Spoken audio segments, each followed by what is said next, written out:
있어요.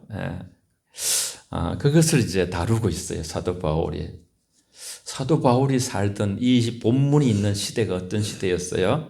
좀 이래 역사를 생각해 보면 로마 황제 가운데서도 익명이 높은 네로 황제 시대에 살고 있어요.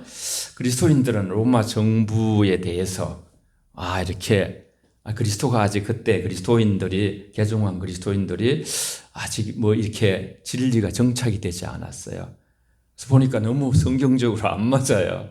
그래가지고 이렇게 대항하고 그렇게 그래 하다가 많이 어떤 법규를 무시하다가 그 폭정 앞에 많은 그 어려움을 당해요. 투옥되고 많이 죽기도 하고요. 순교도 많이 하죠. 그러니까 이제 사도 바울이 많이 마음속에 그리스도의 성령의 조명을 받아서 국가와 그리스도인 어떤 국가관을 가지는가? 우리가 이제 뭐 인생관, 그죠? 혈원관, 내세관 이런 것이 있잖아요. 그래서 이제 정말 어떤 사람을 향하여 바울은 한 사회에 속하고 국가에 속한 그리스도인으로서 어떻게 해야 할 일이 무엇인가? 그런 말씀이 좀 이렇게 처음에는 우리 마음속에 이거 잘 받아들이기 어렵네 그럴 수도 있을 거예요. 그러나 하나님 말씀이에요. 아멘 하면 보게 되니까 모든 사람은 위에 있는 권세들에게 복종해야 한다고 말씀을 우리에게 가르치고 있어요. 이게 굉장히 단단한 음식이에요. 우리 읽었지만은 한 번 더 이게 아주 오늘 중요한 그 키워드예요. 두 절이 같이 한번 읽고 아멘으로 하나님 영광 돌립니다. 시작. 각 사람은 위에 있는 권세들에게 복종하라. 권세는 하나님으로부터 나지 않음이 없나니 모든 권세는 다 하나님께서 정한 바라. 그러므로 권세를 거스리는 자는 하나님의 명을 거스름이니 거스르는 자들은 심판을 자취하리라. 아멘. 물음이 생기죠. 물음이. 왜 우리 위에 권세들에게 우리가 복종해야 하는가? 모든 권위가 하나님께로 나오며 모든 권위를 하나님이 정하셨다고 그렇게 성경은 우리에게 답을 줘요. 모든 권세는 하나님으로부터 나온다. 각 사람은 위에 있는 권세들에게 복종하라. 여러분 다 이제 권위가 다 있어요. 우리 이제 부모님도 아버지의 권위가 있고요. 어머니의 권위가 있고요. 교사의 권위가 있고요. 다 이제 권위가 있는 거예요. 교회도 권위가 있는 거예요. 그런 그 권위를 하나님이 주시는 거예요. 장로의 권위가 있고 그렇죠. 장로님들의 또 목회자의 권위가 있고 여러분 다 권위가 있어요. 우린 또 어떤 면에서는 이 세대의 남은 자로서의 승격자들이에요. 이 세상을 선도하는 자들이 바로 그리스도인이에요. 그리스도인의 책임은 작지 않지요. 권세는 하나님으로부터 나지 않음이 없다고 오늘 말씀하고 있어요. 하나님 말씀이에요. 내 어떤 생각과 어떤 내 이론과 이성에 맞지 않아도 하나님 말씀이기 때문에 우리가 이것을 잘 이제 소화를 해야 되는데 모든 권세는 다 하나님께서 정하신 바라. 이 말씀의 이면 속에는요, 말씀에는 늘 행간의 그 깊은 뜻을 읽을 수 있어야 되는 건데, 그래서 이제 하나님께서 이렇게 성경도 주시고, 칼 바르트가 그런 얘기를 했죠. 성경을 또 해석하는 이렇게 또 설교자도 주시고, 그래서 설교자 완전하지 못하잖아요. 그렇지만 이제 성령께서 주시는 말씀 가운데 또 성령이 이제 말씀을 받을 때에 저와 여러분에게 전하는 자와 듣는 자에게 역사하고 계셔요. 지금도 활동하고 계셔서 우리가 소화할 수 있도록 믿음의 분량 따라 또 역사해요. 다 차원이 다르잖아요. 믿음이 좋은 사람도 있고 약한 사람도 있고요. 이 말씀의 이면 속에는 국가의 통치 권세를 부여하신 권세의 근원이시며 주인이신 하나님의 권세를 더 높이 인정해야 된다는 그것이 먼저 말씀하시는 거예요. 하나님의 권세가 가장 높은 차원에 있는 거예요. 높은 차원에. 그래서 하나님께서 국가와 또 교회 모든 이제 통치 기관에 하나님께서 이제 권세를 나누어 주시는데 권위를 주시는데 권세의 주인은 하나님이시다. 한번 따라해 봅시다. 권세의 주인은 하나님이시다. 시작. 권세의 주인은 하나님이시다. 하나님이시다. 국가의 권세보다 더 높으신 하나님의 권세가 있는 거예요. 하나님. 예. 그래서 에베소서 6장에 보면 우리 한번 말씀을 읽어볼까요? 예. 다 같이 읽습니다. 시작. 상전들아 너희도 그들에게 이와 같이 하고 위협을 거치라. 이는 그들과 너희의 상전이 하늘에 계시고 그에게는 사람을 외모로 취하는 일이 없는 줄 너희가 알미라. 아멘. 사도 바울은 완전히 통달했어요, 이 부분에. 그래서 나는 그 사람이 뭐 지위가 어떻고 그죠? 재산이 어물하고 잘생기고 무슨 그런 거에 대해서 아무것도 알기를 원하지 않다. 외모로 나는 보지 않는다. 그 사람의 영혼이 하나님을 믿는가 안 믿는가 그것만 보겠다 그랬어요. 상전들아, 높은 사람들 이 세상에서 위협을 거치라. 너희 위에 진짜 상전 하나님 계시다. 그런 뜻이에요. 그래서 각 사람은 위에 있는 권세들에게 복종하라. 이것이 오늘 말씀이에요. 사도 바울은 위에 있는 권세들에게 복종하라. 위에 있는 권세들에 복종하는 말은 국가의 법을 지키라. 그런 뜻이에요. 어떤 이제 헌법이 있잖아요. 그죠? 또 그 아래 또 법률이 있고 우리가. 각 사람에게 있는 위에 있는 권세. 사람이 한두 사람 살면 그런 게 없지만은 여러 사람이 사니까 조직이 필요하고 그지요. 그럼 법이 필요한 거예요. 법이 하나님이 권위를 주신 것이. 하나님께 순종한다면 하늘에 세워진 권위에 순종해야 된다. 3세 5마리가 원래 파는 게 두 마리가 한 아사리온에 팔렸어요. 아주 낮은 화폐 단위인데 그게 이제 뭐 우리도 다 덤을 좋아하는 것처럼 그 시대에 예수님 시대도 그랬어요.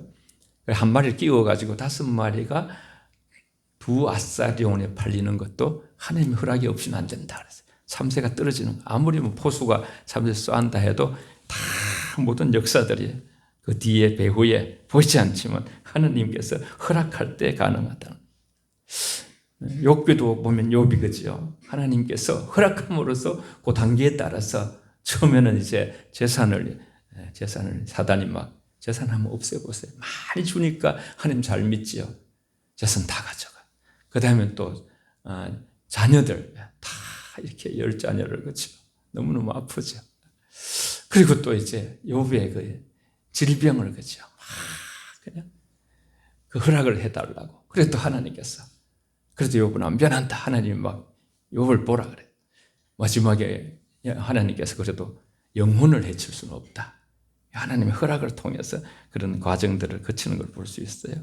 성도는 이 땅에서 하나님 나라 백성으로 살아가면서 국민의 일원으로서 국가와 밀접한 관계, 바른 관계를 가지고 살 것을 강조하는데 잘 들어보세요. 이 지혜가 이제 이 세상의 권세에는 질서를 유지하기 위해 필요해요.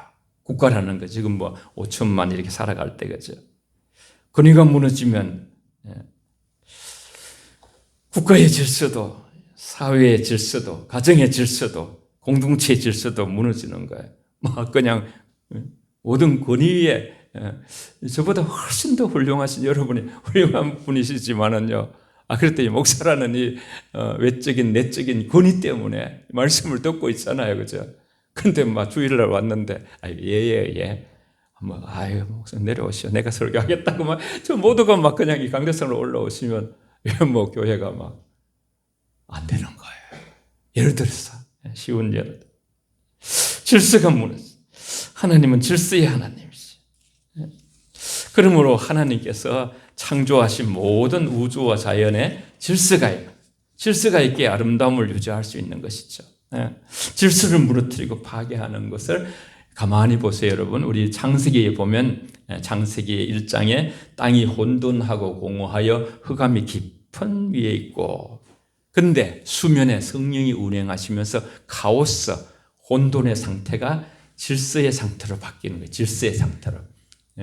그래서 이제 스페이스를 만들고 하나님께서 이제 빛이 있으라 하시고 태양도 그러시고 달도 그러시고 별들도 있게 하시고 또 이제 바다도 있게 하시고 뭐 이렇게 나무도 나게 하시고 무철 만드셔서 마지막에 여섯 날에 우리 아들 자녀들 그죠 하나님의 사람들을 만드셔 남자와 여자를 만드셔서 다스리도록 그렇게 동역자로 우리를 삼으셨죠. 네.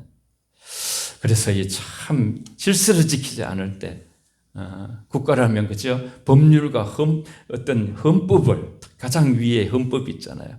헌법이 있을 때 거기서 복종하지 않을 때에 세상이 막 무법천지처럼 그렇게 통제되지 않는 막 너무나 악한 사람들이 막 날뛰고 그죠. 그래가지고 선량한 백성들이 너무 힘들고 그럴 수 있잖아요. 무고하게 죽음도 당하고. 권세에 굴복하지 않는 것은 심판을 자체한다. 우리가 거꾸로 가보면요. 2절에 있어요. 그러므로 권세를 거스리는 자는 하나님의 명을 거스름이니 거스르는 자들은 심판을 자체하리라. 권세를 거스리는 하나님의 명을 거스린다. 심판이 있다.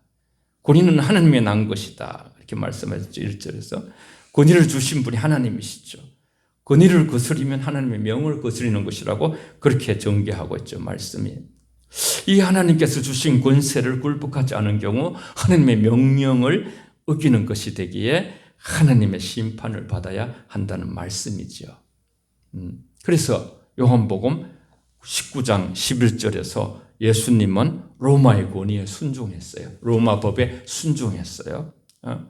빌라도의 권위에 순종해서 십자가에 못 박히셨어요. 우리 한번 같이 말씀을 읽어보겠습니다. 시작. 빌라도가 이르되 내게 말하지 아니하느냐 내가 너를 놓을 권한도 있고 십자가에 못 박을 권한도 있는 줄 알지 못하느냐. 그러자 우리 주님이 바로 대답합니다. 예수께서 대답하시되 위에서 주지 아니하셨더라면 나를 해할 권한 없으리라. 그러므로 나를 내게 넘겨준 자의 죄는 더 크다 하시니라. 아멘. 그때 당시에 가이사 황제잖아요. 그죠? 또 막 보냈는데 또 다시 또 빌라도에게 보내고 막 그런 일들이 막 일어나는 거예요. 위에서 주지 아니었다면 당신에게는 나를 어찌할 아무런 권세가 없다. 권한도 없다. 왜 우리 주님이 불의한 통치자의 권위마저 인정하는가? 우리 이런 거 고민해 봐야 돼. 불의한 통치자의 권위 역시 하나님 안에 있기 때문에. 그래서 중요한 것이 자신의 권리보다 하나님이 주신 권위 앞에 저항하지 않고 십자가를 지는.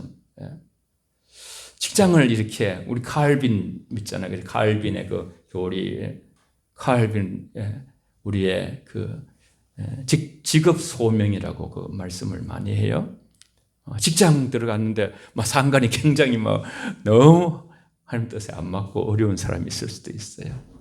그래도 그곳에서 직업 소명으로 저런 사람이 정말 변화돼서 나로 인하여서 하나님이 이 직장을 내게 주셨다. 하나님이 주신 여긴 나의 선교지다. 사업터다. 선교지다.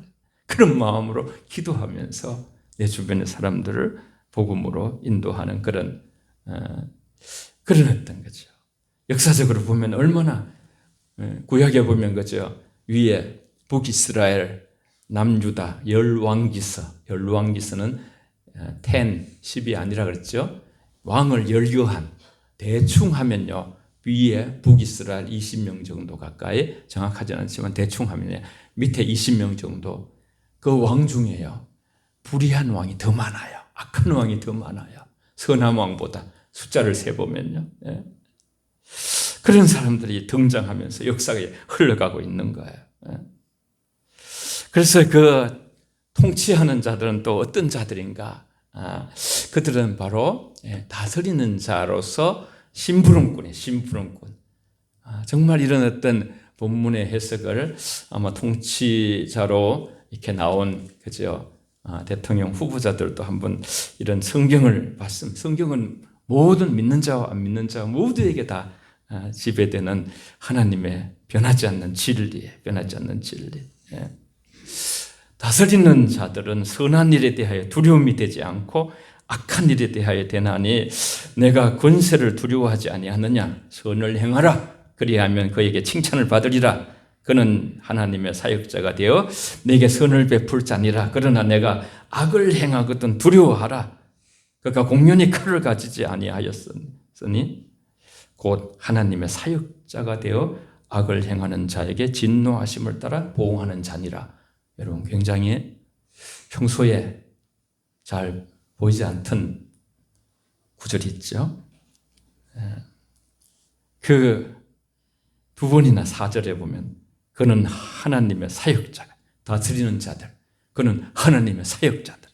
또 4절 뒤쪽에도 줄을 긋죠. 빨간 글씨로 하나님의 사역자가 되어 국가의 책임에 대해서 말씀하시고 있어요. 국가의 권세는 악을 심판하고 선을 이루게 하는 하나님의 일꾼 같은 동력자로서 통치자들이 그렇게 통치해야 된다는 거예요. 악한 일이 막 그냥 번성할 때 악을 제압하는 거예요. 법으로 다스리는 거예요. 선한 일이 있을 때 장려하는 거예요. 더 선히 행하도록. 어떻게든지, 그죠? 우리나라가 지금 굉장히 위기 중에 또 하나가 마약이잖아요. 마약 청정국가라고 우리가 있었는데, 그죠? 수백만 명이 막 한 번에 먹을 수 있는 필폰이나 이런 것들을 그냥 막 밀수하고 그런 대담하게 막 하는 거예요. 잘 잡아내서 너무 감사합니다만. 아무튼, 그죠? 국가의 기능이 악에 대하여 하나님의 심판자 기능을 하는 거예요.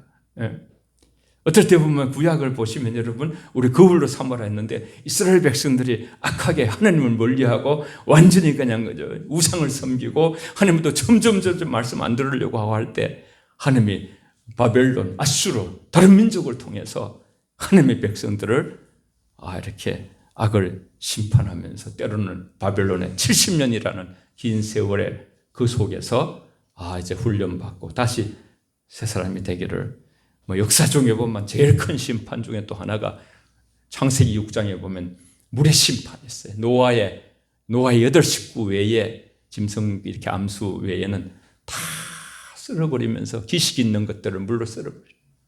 내가 사람 지으심을 후회하셨다고. 그들이 만나면 강포하고 폐괴하고, 법이 없어요. 무법천지예요. 완전히 강포하고 폐괴하고 혈기가 왕성해서 만나면 싸우는 거예요. 만나면 싸우는 거예요. 그냥 그리고 죽이는 거예요. 그냥 이런 모습. 그 시대가 얼마나 황폐한 시대였냐 하면 120년 동안 방주를 지으면서 노아가 전도를 했는데 한 명도 전도를 못했어요. 120년 동안 한 명도 안 되는 거예요. 왜 이 날이 좋은데 저런 물도 비도 안 올 텐데 배를 만들어가지고 이러면서 막 술 취해가지고 배 만드는 데 와서 방해하고 이랬거든요. 거의 인면수신같이 사람의 털을 썼지만은 짐승 같은 그런 그 인간의 그 완악한, 아주 그런 폐괴한, 그런 인격이 타락한, 양심이 마비된 그런 사람들이 살아가고 있어서 하나님이 부득불 당신의 창조의 모습을 하나님께서 거두시는 모습, 얼마나 아프셨을까 생각이 들어요. 당신이 만드시고 그리 좋아하셨는데. 권력은 군림하기 위해서 존재하는 것이고 하는 것이 아니고요, 하나님의 심부름꾼, 국민의 복지를 위해서 세워진 존재, 지배자가 아니라 백성의 상모섬을 선출하는 게 대통령 선거지요. 사실 지도자가 아니고 대리 통치 위에 하나님이 계시잖아요. 하나님을 두려워하면서 지배자가 아니라 섬기는 모섬으로 이렇게. 그런데 하나님께서 오늘 본문에 보면 하나님의 사역자로, 그렇게 사역자로, 제가 또 2절에 4절에 보면 그는 하나님의 사역자가 되어 내게 선을 베푸는 자니라. 그러나 내가 악을 행하거든 두려워하라. 백성들이, 그렇죠? 국가 권력에 대해서 악을 행하지 않으면, 양심의 가치가 없으면요 상관이 없는 거예요. 근데 악을 행할 때는 그 법이 막 만만치 않잖아요, 그렇죠? 굴려 다녀야 되고 모든 걸 중단하고 법정에 서야 되고. 왕과 같은 절대적 권력을 하나님의 종으로 묘사하고, 참 우리가 이제 이해하기 좀 어려운 부분들이 나와요. 성경에 보면 바로를 어떻게 표현하냐 하면요, 파라오인데 내가 세웠다. 하나님께서 그렇게 말씀합니다. 그러면서 바로의 마음을 강팍하게 해가지고 19번이나 그저 다 돌려보내게 하고 전부 다 이스라엘에서 애굽에서 우상이거든요. 이도 우상이고 개구리도 우상이고 나일강도 우상이고 우박도 우상이고 전부 우상이었어요. 제일 큰 우상이 아들이었어요. 아들. 장남 그것도. 그래서 마지막 9번 돌려보내고 10번째 그때도 거부해가지고 장남과 그 모든 애굽의 짐승까지 그냥 첫째 것은 다 죽었거든요. 그날 밤에. 6월절 패스오버. 아무튼 국민의 공적 유익을 위해서 공공 유익을 위해서 세워지는 존재가 바로 땅의 대리 통치자, 대리 하나님을 대리해서 이게 바로 오늘 사역자라고 표현하고 있어요. 만일 공의로운 하나님의 대리 집행자의 역할을 포기하고 부정하거나 부패한 권력이 된다든지 또는 하나님이 명시하지 않는 것을 행하고 금하신 것을 명하고 국가가 마냥 백성들을 그죠 잘못된 것으로 인도하고 그렇게 하면요 업무를 감당할 우리가 필요가 없다는 것이 성경에 그 이제 용기가 또 있어야 되는 건데 실례를 들어보면 한 가지만. 구약의 역사에 여러분이 다 아시는 얘기예요. 바로가 애국 권력을 가지고 히브리인 사내 아이는 무조건 죽여라 그랬어요. 죽여라. 히브리인들이 자꾸 많아지는 거예요. 430년 종살이 하면서 히브리인이 너무너무 많아지는 거예요. 막 너무너무 막 이렇게 자녀들을 많이 낳는 거예요. 그러니까 이제 이게 위협을 느끼는 거예요. 저들한테 나중에 우리 애굽이 큰 어려움을 당하겠다. 사내 아이 전부 다 죽여라 그랬어요. 그런데 당시에 바로의 명령이었어요. 그것은 국가 권력의 명령이었어요. 불순종하면 죽임을 당하는 엄청난 그러한 위험을 가진 위험을 가진 명령이었어요. 그런데 히브리어 산파들이 사내 아이를 살렸어요. 발각되면 자신도 죽고 아이도 죽어요. 그렇지만 아기들의 생명을 살려서 국가 건세에 대항을 했죠. 이건 잘못된 법이다. 바로가 이건 잘못된 사람을 죽이는 살려야 되는 건데 오히려 죽을 사람도 그죠. 산파들의 행동은 국가에 대하여 올바른 태도를 가진 것을 말할 수가 있어요. 모세가 이제 거기서 살아나게 됐죠. 석 달 뒤에서 울음소리가 커지면 바깥에서 다 돌아다니면서 조사를 하는데 그래가지고 도저히 안 돼서 이렇게 갈대의 상자에 싸가지고 물에다 버렸죠. 그런데 그게 뭐 유모도 따라가고 막 이렇게 누이가 따라갔지만은요 엄마 따라가고 요괴배 타고 그죠. 미리암 누이가 가만히 보니까 공주가 그날따라 또 탁 나와서 목욕을 하려 하다가 공주 아이가 없고 결혼도 그래서 아이가 떠내를 보게 되고 그걸 건져가지고 자기의 자녀로 삼듯이 40년 동안 애굽에서 그죠 왕자의 노릇을 하면서 문무의 모든 것을 거기서 최고의 어떤 그 학문과 무술을 배우는 거야. 대단한 그러니까 이제 나중에 그 애굽에 갈 수 있는 선교사로 뽑힐 수가 있는 하나님께서 일하시죠. 하나님께서 그런 것을 다 이렇게 거기 맞추는 거예요. 이렇게 하나님께서 룻이 탁 밭에 나가면 보아스가 딱 기다리는 거예요. 우리는 알지 못하지만 하나님께서 그렇게 우리 인생을 인도해 오셨어요. 인도했어요. 그래서 모세의 생명을 살려야 하는 것이 책임이 국가가 도리어 죽이라는 명령을 내린 권력에 대해서 저항하는 것이 하나님의 뜻이다. 하나님의 뜻이. 우리 지난번에 가정예배에서 주 안에서 부모에게 순종하라 그랬어요. 부모가 막 도둑질 하라고 이러면 우리는 안 해도 되는 거예요.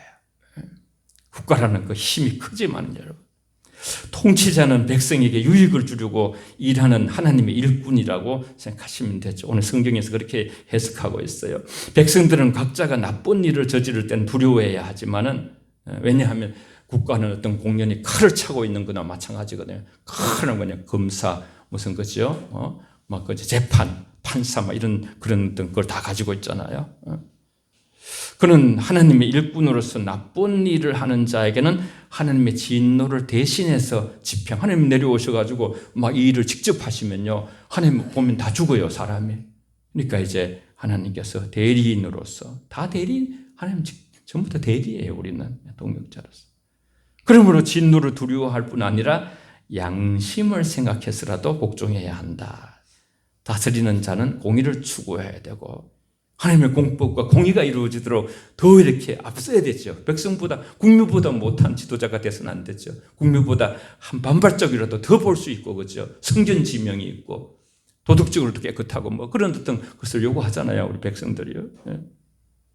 악한 일이 아니라 우선 선한 일을 위해서 우리 백성들이 이끌어가야 된다는 것이에요. 이끌어가야 된다는 것이에요. 그래서 옛날에 수신제가 치국 병천하 그런 말이 항상 우리 배웠잖아요, 학교에서. 그죠? 자기를 다스릴 줄 알아야 제가 또 치국, 가정을 다스리고 치국, 나라를 다스리고. 그래서 가장 먼저가 자기를 다스려야 된다. 우리 한번 말씀을 읽어보겠습니다. 시작. 의인이 많아지면 백성이 즐거워하고 악인이 권세를 잡으면 백성이 탄식하느니라. 왕은 정의로 나라를 견고하게 하나 뇌물을 억지로 내게 하는 자는 나라를 멸망시키느니라. 아멘. 뭐 성경에 없는 게 없어요. 다 기준점이 있어요. 그러니까 사람이 떡으로 사는 거 아니라 나라도 그죠. 저 성경대로 의인이 많아지면 백성이 즐겁고, 양심적인 백성이 있으면 양심적으로 투표하게 되고요. 양심적인 지도자가 있으면 양심적으로 모든 걸 행하게 되고, 그러나 악인이 권세를 잡으면 백성이 탄식하는 아주 어려움이에요. 그래서 사울 왕을 달라고 막 할 때에 하나님께서 야, 저들이 왕을 달라는 것은 나를 버림이라 하면서 그 임의로 너희들 주관할 것이다. 아, 조심해야 된다. 뭐 그럼 하나님께서 사랑까지 보이시고 말씀하셨어요. 예. 왕은 정의로 나라를 견고하게 해야 된다. 이게 이제 왕이라든가 지도자들의 원칙이죠. 모든 권세에 무조건적으로 순종하는 것이 아니라는 것이죠. 하나님께서 선한 목적으로 권세를 주셨지만은 어떤 사람은 그 권세를 남용하고 오용하는 경우가 있다는 것이에요. 권세를 사용함에서 정당하지 못하여 불의를 행하는 것이라면 그게 순종할 필요가 없다는 것. 권세에 복종하라는 것은 권세가 정당하게 사용될 때 의롭게 바르게 사용되는 것에 한해서 순종하라는 그러한 요지인 것이죠. 뭐 하나님 말씀은 빈틈이 없죠. 완전하시니까. 이는 권세가 하나님의 질서를 유지하기 위한 도구임으로 성경에 보면요, 도구라. 통치자들은 선한 일을 하는 자에게 칭찬을, 악한 일을 하는 자에게는 진노를 내리시는 하나님의 대리로 이 세상을 다스려가야 정말 정직하고 진실하고 선한 사람들이 이렇게 복된 삶을 누릴 수 있다는 것이죠. 뒤에는 잠깐씩 보겠습니다. 그러므로 복종하지 아니할 수 없으니 진노 때문에 할 것이 아니라 양심에 따라 할 것이라. 너희가 조세를 바치는 것도 이런 말미암 그들이 하나님의 일꾼이 되어 바로 이 일을 항상 힘쓰느니라. 7절 같이 읽을까요? 시작. 모든 자에게 줄 것을 주되 조세를 받는 자에게 조세를 바치고 관세를 받는 자에게 관세를 바치고 두려워할 자를 두려워하며 존경할 자를 존경하라. 아멘. 바울은 국가의 권세에 복종하는 것 중에 대표적으로 납세의 의무를 뭐 이 나라를 막 경영하려면, 교회도 경영하려면 다 이제 들어가는 게 많이 있잖아요. 나라를 경영하는데 얼마나 그죠? 국방부터 시작해가지고 얼마나 많겠어요. 세금, 그것으로 건설하고 유지 보수하고, 뭐 동남아를 가보셨지만 사회 간접 자본 우리나라 그죠? 도로, 철도, 공항, 뭐 도시 이런 것들이 얼마나 잘 돼 있어요. 엄청 막대한 어떤 재정이 들어가죠. 예수님도 가이사 것은 가이사에게 그렇게 이제 세금에 대해서 실제 순종하시는 마음으로 그 지대 법도를 따랐죠. 그러면서도 두려워할 자를 두려워하고 존경할 자를 존경하라 그랬어요. 존경하라. 교회에서도 보면 그런 말씀 있잖아요. 성경에 나와요. 그대로 그죠? 장로들을 더 배나 존경할지니 그랬어요. 옛날에 장로라는 교회에서 이렇게 나오는 엘드라는 뜻은 그때 목사와 장로 다 합치는 거예요. 가르치는 목회자, 지휘하는 장로인데. 하여튼 공권력을 가진 자들을 무시하거나 대적하지 말고 하나님의 사역자로 대리 통치를 맡아서 인정하고 협조하라는 것인데, 국가는 하나님의 백성들이 이 땅에 살아가도록 보호하고, 그죠? 재산을 보호해주고 그 생명을 보호해주고, 이 보호막과 같은 거예요. 국가는 보호막과, 울타리 보호막과 마찬가지예요. 그래서 침입에 대해서. 그래서 우리는 위정자들을 위해서 항상 기도하라 그랬지. 기도하라. 성도는 위에 있는 권세들에게 복종해야 된다. 오늘 성경을 전체 요약하면요, 권세를 가지고 일하는 사람들은 사람들의 통치를 하나님의, 오늘 보면 그죠, 사역자라 했는데 받아들여야 한다. 어떤 사람이라기도 있지만 어떤 제도, 그죠, 헌법, 어떤 법률. 그래서 음주운전 하지 마라. 그래서 하지 말아야 되죠. 환경 파괴하지 마라. 하지 말아야 되죠. 또 군대 입대해야 되죠. 세금을 내라. 그럼 납부해야 되는 것이죠. 정상적인 어떤 명령에 순종해야 된다. 위에 있는 권세에 복종해야 돼. 이것이 질서를 이루는 것이다. 이것이 성경적 가치관이다. 그랬어요. 우리가 편하게 사는 것은 안보와 외교와 친한과 국가의 보호가 있기 때문에 국민의 의무를 또 하려고 질서를 따라 살아야 되며, 윗권세를 존중하고 하나님이 세우신 이들을 세우심을 믿고 복종해야 하는 그런 것을 오늘 가르치고 있으면서, 거기에 특별히 위정자들이 하나님의 뜻대로 행할 수 있도록 우리가 잘 뽑고, 또 가장 중요한 하나님 나라가 이 땅에 임하도록 우리가 디모데서에 보면 도고 기도하라 그랬어요. 도고라는 게 중보예요. 나의 기도는 안 하고요, 그 사람을 기도하는 거예요. 특별히 그죠, 저와 여러분들은 정말 왕 같은 제사장이에요. 그거 잊지 마세요. 제사장은 항상 기도하는 거예요. 국가가 잘못했을 때에, 무관자들이 죽거나 뭐 그런 일이 생겼을 때, 피 흘렸을 때 우리가 대신 기도하는 거예요. 하나님 용서해 주십시오. 이 땅을 불쌍히 여겨 주시고 용서해 주십시오. 그러면서 무사람을 공경하며 형제를 사랑하며 하나님을 두려워하며 왕을 공경하라. 베드로전서 2장 17절에 말씀했어요. 마무리하면, 동시대를 산 베드로 역시 여기서 왕은 로마 황제이며 또한 네로의 폭정 가운데 그리스도의 복음을 증거하고 그에 의해서 십자가형에 처해졌지만은 왕을 공경하라고 말하고 있어요. 예수님도 그때 그 시대에 그게 따라서 그죠, 이렇게 세금도 내시고 저 법에 따라서 십자가 처형을 당하시고, 우리는 억울한 것도 많지만 하나님은 절대 주권과 간섭하심을 믿는 믿음인데요, 예수 그리스도를 믿는 신앙인으로서 그 신앙의 양심에 따라서 행하는 성도들이 되어야 되는데, 사실은요 법보다 위에 있는 게 양심이에요. 여러분, 모든 것에 양심이 살아있는 백성, 양심이 살아있는 지도자가 있으면요, 그 나라는 참으로 복된 나라가 되고, 하나님의 말씀은요 1차적으로 우리의 양심을 통해서 성령으로, 양심이 깨끗한 사람은, 마음이 청결한 사람은 복이 있나니 하늘을 볼 것이요, 그렇지, 하나님의 뜻을 본다는 거예요. 예수 그리스도를 믿는 신앙으로서 양심에 따라 하는 성도들, 국가의 건세를 위해 하나님의 건세가 있고요, 국가의 악한 자들을 심판할 선을 보호, 또 선한 자들을 보호해주고 국민의 양심을 일깨울 수 있는 그러한 어떤 정치가 일어날 때 그 나라가 더 선진국으로 되고 전 세계의 선도국가로서 그런 모델로서 따라오고 싶어하는 그런 모습이 될 수 있다는 거죠. 이 나라 백성 이끌 통치자가 필요한 시대로, 참 양심이 살아있는 지도자가 너무나 희귀한 시대다. 그런 이제 구약에도 그런 일이 있어요. 우리는 양심적으로 모든 것을 해나가되 정말 하나님의 뜻을 이루기를 기도하고, 무엇보다 먼저 그의 나라와 의를 구하라 했어요. 한번 읽고 찬양하고 기도할게요. 다 같이 읽습니다. 시작. 그런즉 너희는 먼저 그의 나라와 그의 의를 구하라. 그리하면 이 모든 것을 너희에게 더하시리라. 아멘.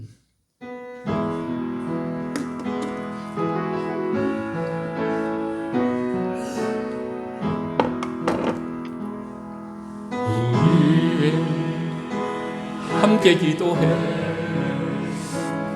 주 앞에 나와 무릎 꿇고 긍휼 베푸시는 주, 하늘을 향해 두 손 들고 하늘 문이 열리고 은혜의 빗줄기 이 땅 가득 내리도록 마침내 주 오셔서 은혜의 빗줄기 우리 위에 부으시도록. 오늘은 특별히 물론 투표하신 분도 계시지만 내일 모레 본투표가 있죠. 우리 이 땅에 지도자와 백성들이 양심적으로 누구의 좌우받지 않고요 기도하면서 하나님의 뜻이 이루어지는